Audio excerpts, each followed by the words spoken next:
Com alegria de estar novamente com vocês, seguimos com a leitura do livro Guerra no Além, que trata da interação entre os dois planos da vida, o material e o espiritual. Esse livro foi coordenado por Abel Glasser, sob a orientação do espírito Caibar Schutel e seus emissários, da colônia Alvorada Nova. Quarta leitura, uma história oriental. Shin convidou o grupo, então, a visitar a unidade que recebia os espíritos do Oriente. Narrou-lhes uma história da companheira recém-chegada do Japão. No início dos anos 90, ao redor da mesa de jantar, uma família de classe média da capital japonesa fazia sua refeição.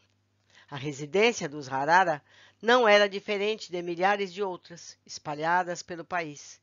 A sala principal, medindo aproximadamente 20 metros quadrados, ou 10 tatames, como os japoneses preferem dizer, servia a uma dupla função: receber visitas e fazer refeições. O ambiente era pequeno, tendo em vista a escassez de espaço reinante na nação, mas totalmente ornamentado, composto por uma mesa de jantar em estilo ocidental, que é mais barata que a tradicional, uma mesinha onde os convivas sentam-se no chão, um pequeno aparador, colocado de modo a suportar alguns enfeites, louças e talheres necessários às refeições, além de um conjunto de 2 sofás e 2 lugares, estofados em cores alegres, enfeitados por algumas almofadas.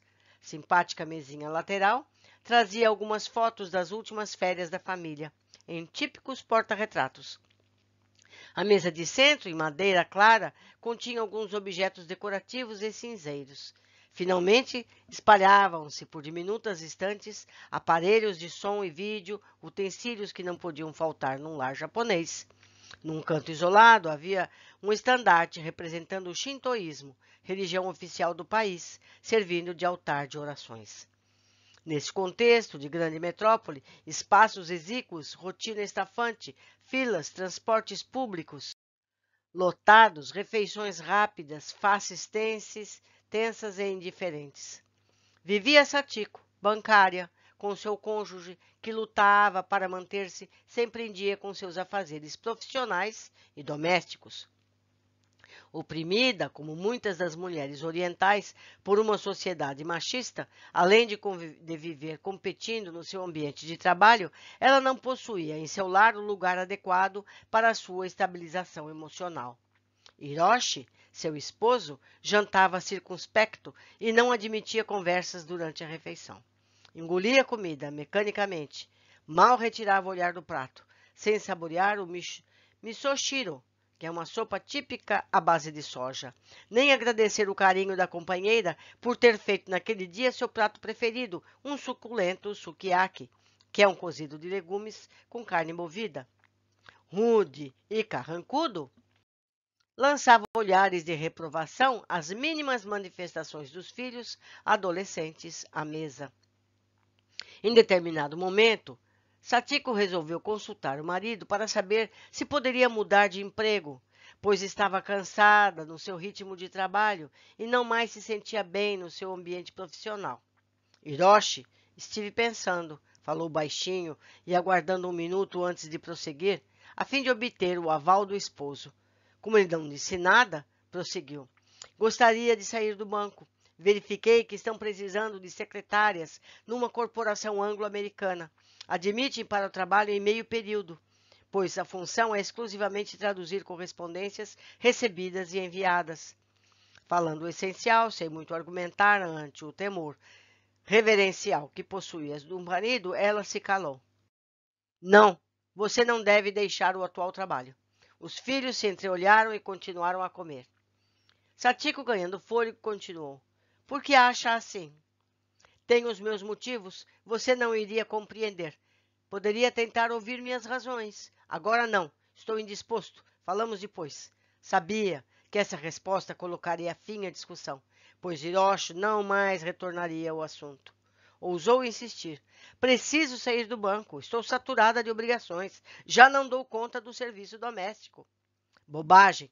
Tudo está bem e assim prosseguirá. Ela não teve coragem de seguir adiante. Guardou no coração a mágoa do silêncio e da prepotência marital. Sentiu uma fisgada no braço esquerdo e um aperto no peito e continuou calada.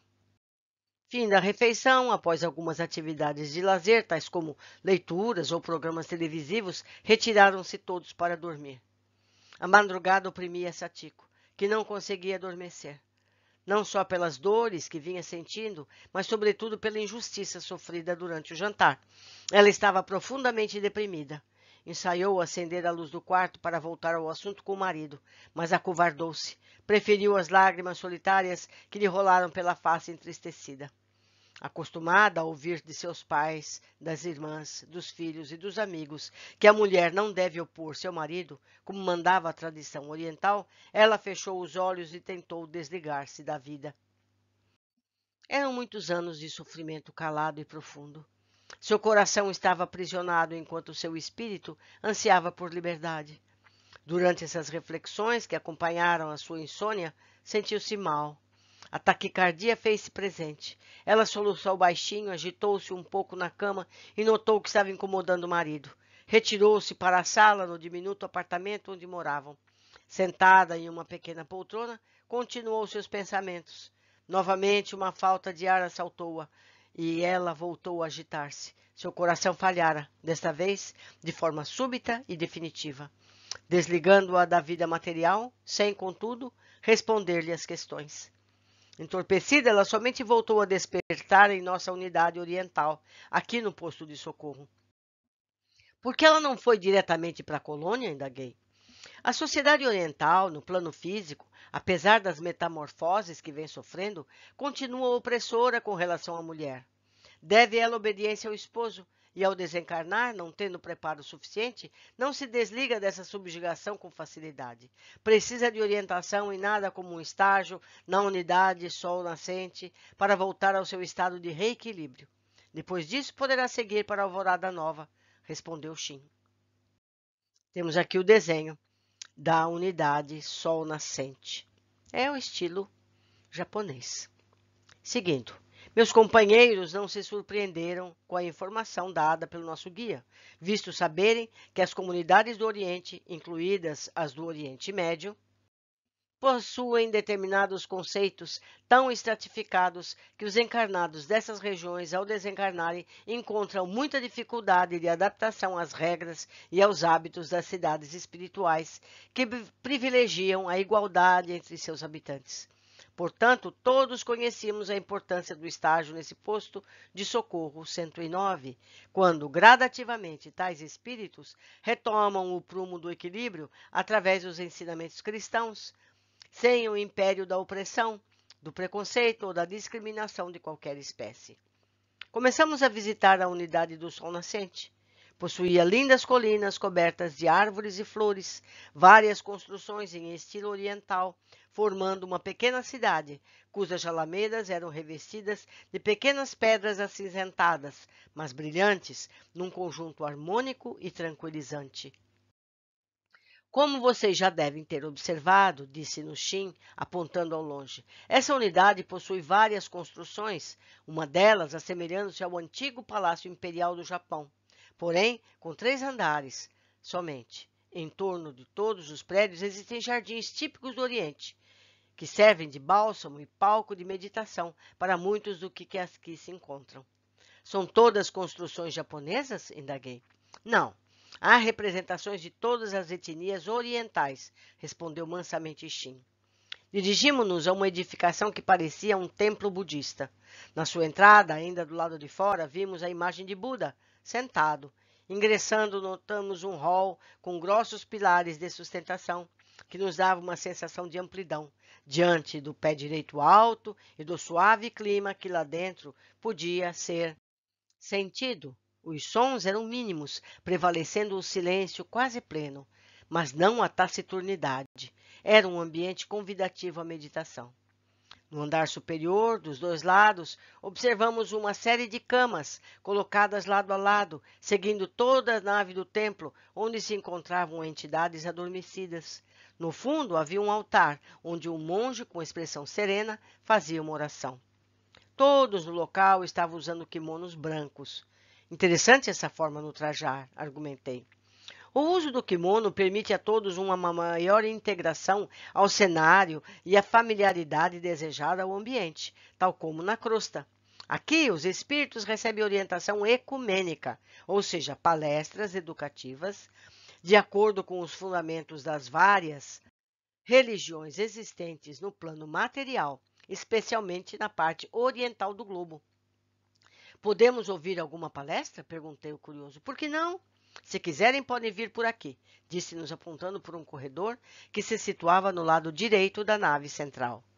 Passamos cerca de 1 hora ouvindo ensinamentos úteis, constantes das religiões orientais, familiares aos desencarnados, que ali estagiavam, interpretados à luz do Evangelho de Jesus.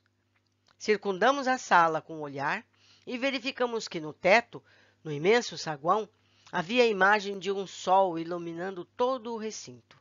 Vimos também, transitando pela unidade, inúmeros desencarnados com a aparência de monges, vestindo túnicas alvas, inteiramente carecas, com um semblante manso, transmitiam igualmente paz de espírito. A unidade do Sol Nascente possuía ainda vários outros prédios parecidos com construções existentes na região oriental da crosta terrestre. Quando nos colocávamos fora do prédio principal, vimos um imenso céu azul acima de nossas cabeças e ao nosso redor paisagens belíssimas que forneciam a impressão de serem infinitas. Shin cuidou de nos esclarecer a esse respeito. Trata-se de uma ilusão de ótica causada pela cúpula que envolve a unidade e tem por fim dado a impressão aos espíritos aqui residentes de estarem num belo local do Oriente. Por isso, a sensação de infinito. Concluímos mais um trecho dessa leitura.